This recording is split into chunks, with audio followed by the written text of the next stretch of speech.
سڵاو بینەرانی خۆشەویستی تەلەڤیزیۆنی کۆمەڵە لەگەڵتانین بۆ پێشکەشکردنی گەشتی هەواڵەکانی ڕۆژی سێشەمە سەرەتا سەردێڕی چەند هەواڵ. برینداربوونی سێ کرێکار بەهۆی تەقینەوەی مەغزەنی کاربیت لە ورمێ، دەست بەسەرکردنی ئەرمان نەوشادی لە دیواندەرە، بێبەریکردنی پەخشان عەزیزی لە دەرمانی پزیشکی، پەیامی هاوخەمی کرێکارانی معدەنی تیکا بۆ بنەماڵی قوربانیانی معدەنی تەبەس، کۆبوونەوەی ماڵدەزراوانی ڕەزایەت خودڕۆ لە قەزوین، برینداربوونی 25 کرێکار لە کارخانەیەکی سەنعەت لە گەرمسار، سەپاندنی سزای زیندان بەسەر دوو دایکی دادخواز لە تاران، 17هەمین ڕۆژی مانگرتنی سەروناز ئەحمەدی لە زیندانی ئەڤین و کۆبوونەوەی ئێرانیان لە ئۆتریش بۆ پشتیوانی لە خەڵکی ئێران.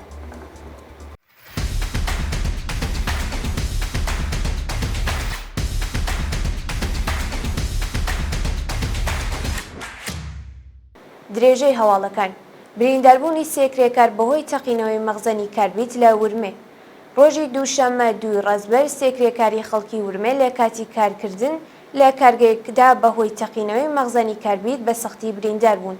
بەپێی زانیاریەکان مەغزەنی کاربیتی کارگەیەک لە شەقامی ئەبوزەری ورمێ بە هۆکارێکی نادیار تەقیوەتەوە و لە ئەنجامی ئەو ڕووداوەدا سێ کرێکار بە سەختی بریندار بوون کە باری تەندروستی هەرسێکیان ناجێگیرە و کرێکارێک کەم ئەنجام بووە. دەست بەسەرکردنی ئارمان نەوشادی لە دیواندەرە. لە ڕۆژانی ڕابردوو شارۆمەندێکی خەڵکی دیواندەرە بە ناوی ئەرمان نەوشادی لەلایەن هێزەکانی حکوومەتەوە دەست بەسەر و چارەنووسی بەناوڕوونی ماوەتەوە. بەپێی زانیاریەکان هێزەکانی حکوومەت ڕۆژی دووشەمە 26 خەرمانان بەبێ بەڵگەی قەزایی هێرشیان کردووەتە سەر ماڵی ئارمان نەوشادی و ناوبراویان بە توندوتیژیەوە دەست بەسەر کردووە. تا کاتی داڕشتنی ئەم هەواڵە هیچ زانیارێک لەسەر هۆکاری بەندکران و شوێنی ڕاگیرانی ئەرمان لە بەردەستانیە و بنەماڵەکەی نیگەرانی دۆخی تەندروستی ناوبراون. بێبەریکردنی پەخشان عەزیزی لە دەرمانی پزیشکی. پەخشان عەزیزی بەندکراوی سیاسی مەحکوم بە ئێدام لەلایەن بەرپرسانی زیندانی ئەڤین لە دەستڕاگەیشتن بە دەرمان بێبەش کراوە. بەپێی راپۆرتی ڕێکخراوەکانی مافی مرۆڤ، پەخشان عەزیزی بەهۆی ئەشکەنجە و ئازاری هێزە ئەمنیەتیەکانی حکوومەت تووشی ژانەسەری سەخت بۆ و پێویستی بە دەرمان هەیە، بەڵام بەرپرسانی زیندانی ئەڤین ناوبراویان لە دەستڕاگەیشتن بە دەرمانی پێویست لە دەرەوەی زیندان بێبەش کردووە. پەیامی هاوخەمی کرێکارانی معدەنی تیکا بۆ بنەماڵەی قوربانیانی معدەنی تەبەس. کۆمەڵێک لە کرێکارانی معدەنی ئاقەدەری تیکا ڕۆژی دووشەمە 2 ڕەزبەر پەیامێکی هاوخەمی خۆیان ئارەستی بنەماڵەی کرێکارانی گیانبەختکردووی معدەنی تەبەس کردووە و حکوومەتی سەرمایەداری ئیسلامیان لە ئاستە و ڕووداوە دڵتەزێنێ بەرپرسیار زانی.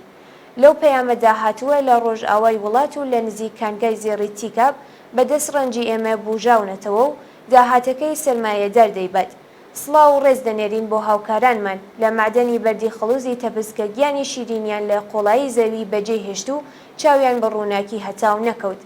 سەری ڕێز و نەوازشیان بۆ دادەنین و بە خێزانەکانیان دەڵێن ئێمە هاودەردین و جەستەی لەرزۆکمان هەموو ڕۆژێک بە زەربەی شەلاقی نائەمنی پیشەیی چەوسانەوە و ئازاری بەردەوام لەژێر دار و پەردوودا دەمێنێتەوە و دەنگمان بە هیچ شوێنێک ناگات، بەڵام هاوخەمی و هاوپشتی هەموو قوربانیانی ئەم دەسەڵاتە دەبێ ئەم بێدەنگیە بشکێنێ. کۆبوونەوەی ماڵدزراوانی ڕەزایەت خودڕۆ لە قەزوین.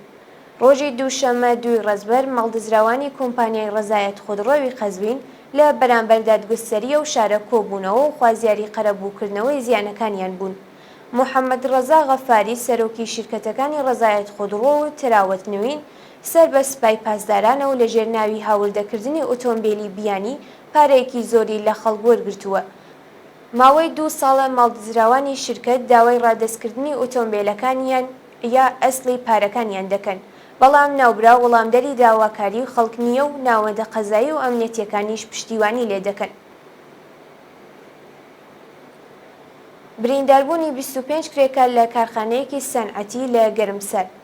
ڕۆژی دووشەممە 2 ڕەزبەری 1403 کارگەیەکی بەرهەمهێنانی ڕۆنی سەنعەتی لە گەرمسەر تەقیەوە و بۆ هۆیەوە 25 کرێکار بە سەختی بریندار بوون. بە وتەی سەرۆکی ڕێکخراوی مانگی سووری گەرمسەر، کارخانەیەکی بەرهەمهێنانی ڕۆنی سەنعەتی لەو شارە ئاگری گرتووە و 25 کرێکار بریندار بوون کە 11 کەسیان ڕەوانەی نەخۆشخانە کراون و 14 کرێکار بریندەکانیان سووک بووە و مەرەخەس کراون. هەروەها سێ هێزی ئاگرکوژێنەوە لە ڕووداوە بەهۆی هەڵمژینی گازی مۆنۆکسیۆدی کەربۆن ژاراوی بوون و کە چارەسەری پزیشکیان وەرگرتووە و دۆخی تەندروستیان جێگیرە. سەپاندنی سزای زیندان بەسەر دوو دایکی دادخواز لە تاران.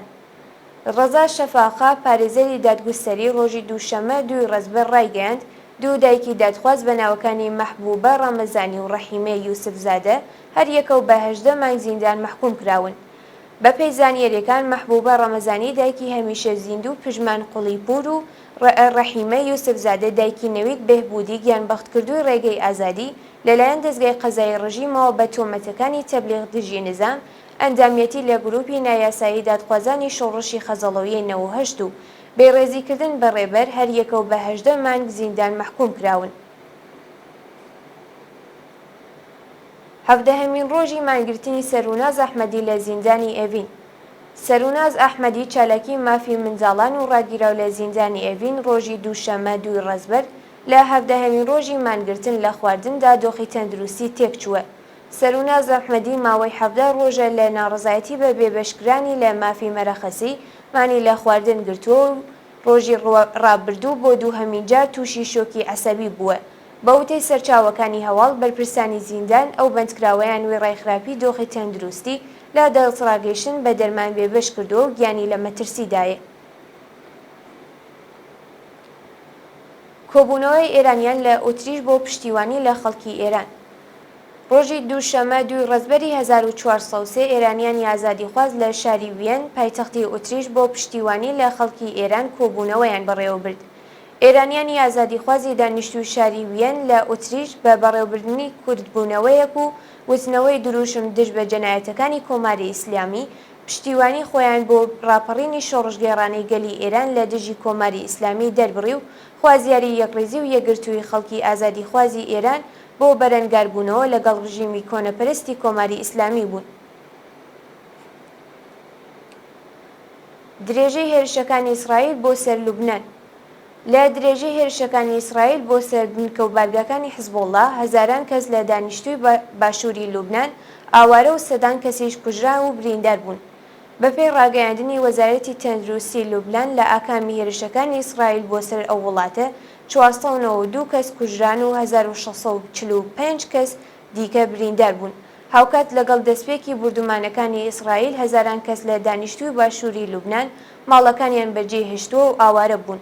هەروەها سوپای ئیسرائیل ڕایگەیاند 1300 ئامانجی حیزبوڵڵای لوبنانی بردومان کردووە و لە ناویان سەکۆی هەڵدانی موشکی قورس بووە. و دوایین هەواڵ گیان لە دەستدانی 388 کەس بەهۆی بڵاوبوونەوەی وەبا لە سوودان.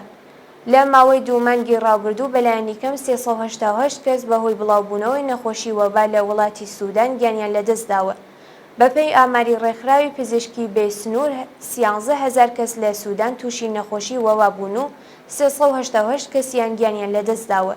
بەهۆی شەڕی نێوخۆیی لە سوودان و ئاوارەبوونی میلیۆنان کەس ژێرخانەکانی وڵاتە لە ناوچووە و لەم دوایینەشدا بەهۆی لێژمەی باران لافاو لە وڵاتە هاتووە میلیۆنان کەس دەسترسیان بە ئاوی پاک و خاوێن نییە. بینەرانی خۆشەویست، ساواڵەکانتان پێشکەش کرا. کاتێکی خۆش بۆ هەموو لایەک.